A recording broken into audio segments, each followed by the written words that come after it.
தேசிய தொழில்துறை வளர்ச்சி வேலைவாய்ப்பு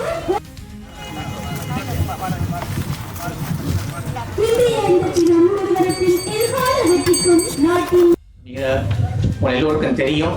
இந்த அரசாங்கம் பதவியேற்றதன் பின்னர் இந்த பகுதியில் நடக்கின்ற இது 2வது நிகழ்வு. ஒன்று இந்த உப்பளம் ஆரம்பிக்கப்பட்டது.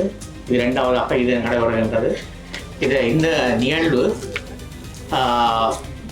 மிக இன்னொரு முக்கியமான இடத்தையும் வகிக்கிறது. என்னென்னு சொன்னால் இந்த இடத்திலே தான் நிறைய முதலீட்டு வலியம் ஒன்றும் அபிவிருத்தி வலியம் ஒன்றும் வருகிறது. பொருளாதார அபிவிருத்தி வலியமும் இந்த இடத்துல வருகிறது. இன்னும் இது ஒரு மிக முக்கியமான ஒரு இடமாகத்தான் இது இருக்கின்றது. அந்த வகையில் இந்த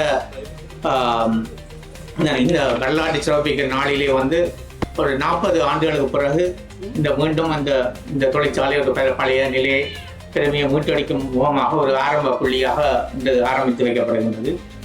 1954ஆம் ஆண்டு ஆரம்பிக்கப்பட்ட இந்த தொழிற்சாலை பிறகு 1957 கூட்டு ஸ்தாபனமாக்கப்பட்டு 1985ஆம் ஆண்டு ஏற்பட்ட போர்ச்சூழல் காரணமாக இது தன்னுடைய இயக்கத்தை நிறுத்தி கொண்டது.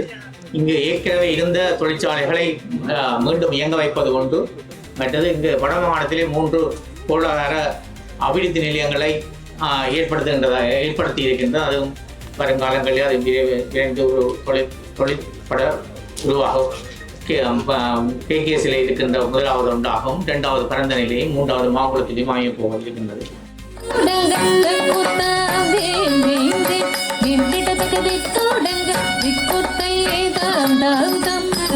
மேலியாக்கப்படுமா அல்லது எங்களுடைய பரந்தனங்களுக்கு வருமா, பரந்தன் கெமிக்கல் வருமா என்கின்ற கதைகளை மாத்திரம் நாங்கள் கேட்டிருக்கின்றோமோ அது யதார்த்தமாகிக் கொள்வதற்காக முடியாத ஒரு சூழ்நிலை இருந்த போதிலும் கூட இன்று அதற்கான யதார்த்தமாக்குவதற்கான ஒரு நடவடிக்கை ஆரம்பமாகியிருக்கும்.